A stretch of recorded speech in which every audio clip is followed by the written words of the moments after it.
नमस्कार। आज हमारे पास विश्लेषण के लिए एक बहुत ही दिलचस्प भाषण है। हाँ, बहुत ही दिलचस्प। ये फॉरएवर लिविंग प्रोडक्ट्स नाम की एक कंपनी के एक बहुत ही युवा और कह सकते हैं बेहद सफल लीडर कृष्णा अरोड़ा का है। हाँ, उन्होंने इसे एक सक्सेस वर्कशॉप में दिया था और उन्होंने अपनी बात एक बहुत ही अनोखे सवाल से शुरू की। अच्छा। उन्होंने ये नहीं पूछा कि फॉरएवर क्यों करें, बल्कि पूछा फॉरएवर क्यों न करें। तो चलिए उनके इस आइडिया को थोड़ा और गहराई से समझते हैं। बिल्कुल, आज हम यही देखने की कोशिश करेंगे कि उनके तर्क के पीछे मेन पॉइंट्स क्या हैं। मतलब वो कैसे दो बिल्कुल अलग-अलग इंडस्ट्रीज को, हेल्थ और नेटवर्क मार्केटिंग, हेल्थ और नेटवर्क मार्केटिंग को एक साथ जोड़ते हैं।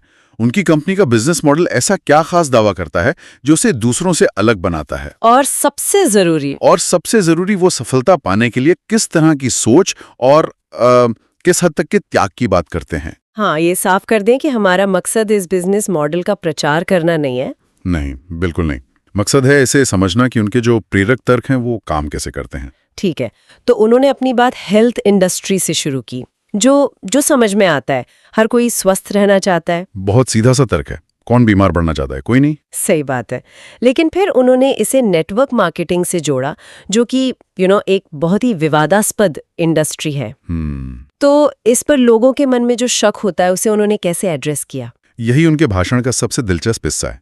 वो इस बात को नजरअंदाज नहीं करते कि लोग क्या सोचते हैं। अच्छा। वो सीधे उन आम धारणाओं पर बात करते हैं, जैसे ये तो बंदे जोड़ने का काम है या पागल बनाने का काम है। हाँ, ये तो सुना है मैंने। लेकिन इसे खारिज करने के लिए वो भावनाओं का नहीं बल्कि डेटा का सहारा लेते हैं। वो KPMG की एक रिपोर्ट का हवाला देते हैं। KPMG? हाँ, जिसमें अनुमान लगाया गया था कि 2025 तक ये इंडस्ट्री भारत में 64,500 करोड़ रुपए का टर्नओवर करेगी। 64,500 करोड़? जी, 64,500 करोड़। ये बहुत बड़ा नंबर है। ये तो बहुत ही बड़ा है। और उनका तर्क बड़ा सीधा है। वो कहते हैं कि अगर सरकार इस इंडस्ट्री से टैक्स ले रही है, बड़ी बड़ी ऑडिटिंग फर्म्स इसके भविष्य को लेकर सकारात्मक रिपोर्ट दे रही हैं, तो फिर इंडस्ट्री में कोई गड़बड़ी नहीं है। मतलब गड़बड़ी लोगों के काम करने के तरीके में हो सकती है। बिल्कुल, वो इंडस्ट्री को व्यक्ति के काम करने के तरीके से अलग कर देते हैं, जो सुनने वालों को एक नया नजरिया देता है। ये तो बात हुई इंडस्ट्री की, लेकिन फिर वो अपनी कंपनी फॉरएवर पर आते हैं। यहाँ वो एक बहुत दिलचस्प बात बताते हैं कि हर नेटवर्क मार्केटिंग प्लान एक जैसा नहीं होता। हाँ, वो इसे 3 हिस्सों में बांटते हैं: कंपनी फ्रेंडली, अपलाइन फ्रेंडली और डिस्ट्रीब्यूटर फ्रेंडली।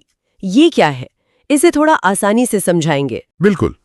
इसे ऐसे समझिए कि केक का सबसे बड़ा हिस्सा किसे मिल रहा है।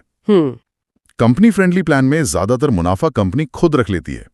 अपलाइन फ्रेंडली में उन लोगों को सबसे ज्यादा फायदा होता है जो सिस्टम में बहुत पहले आए थे।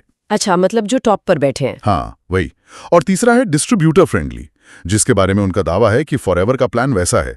यहाँ उस इंसान को सबसे ज्यादा इनाम मिलता है जो आज सबसे ज्यादा मेहनत कर रहा है, भले ही उसने कल ही क्यों ना ज्वाइन किया हो। सही, भले ही उसने कल ही ज्वाइन किया हो। और इस बात को साबित करने के लिए वो अपना ही उदाहरण देते हैं ना? हाँ, और ये बहुत प्रभावी है। वो बताते हैं कि फॉरएवर भारत में लगभग 24-25 साल से है, लेकिन वो खुद इसके शुरू होने के 15 साल बाद आए। 15 साल बाद? हाँ, इसके बावजूद अगर वो आज नंबर 1 बन सकते हैं, तो इसका मतलब है कि सिस्टम नए और मेहनती लोगों को भी टॉप पर पहुंचने का मौका देता है। ये इस विचार को मजबूत करता है कि आपकी सफलता आपकी ज्वाइनिंग डेट पर नहीं, बल्कि आपके अपने प्रयासों पर निर्भर करती है। और इसी प्लान से जुड़ी एक और दिलचस्प बात, वो बताते हैं काम की आज़ादी। उन्होंने अपना दुबई शिफ्ट होने का किस्सा सुनाया। ये थोड़ा अजीब लगता है क्योंकि ज्यादातर बिजनेस में तो मालिक के दूर जाने से काम घट जाता है। सही काम।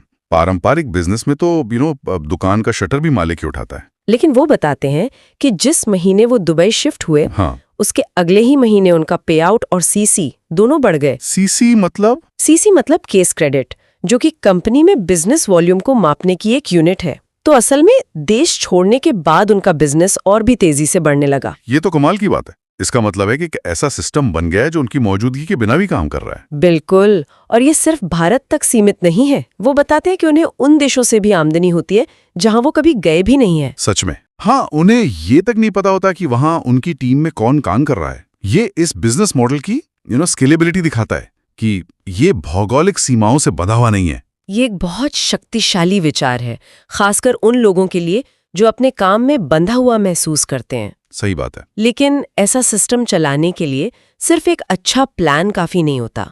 इसके लिए एक खास तरह का माहौल या कल्चर भी चाहिए, हाँ, जहां लोग एक दूसरे को सपोर्ट करें। और इस कल्चर पर उन्होंने बहुत जोर दिया है ना। हाँ, और ये उनके भाषण का कह सकते हैं भावनात्मक केंद्र है। वो बताते हैं कि जब वो पहली बार फॉरएवर के ऑफिस गए तो उन्हें बिजनेस की कोई समझ नहीं थी। कुछ भी नहीं। नहीं, लेकिन वहां के माहौल ने उन्हें बहुत प्रभावित किया। उन्होंने देखा कि हर कोई एक दूसरे को आगे बढ़ने के लिए प्रेरित कर रहा है, कोई किसी की टांग नहीं खींच रहा। इसी माहौल को लेकर वो एक बड़ी मजेदार बात कहते हैं कि ये इकलौती ऐसी इंडस्ट्री है जहां आपका सीनियर आपको पैसा कमाना सिखाने के लिए मजबूर है।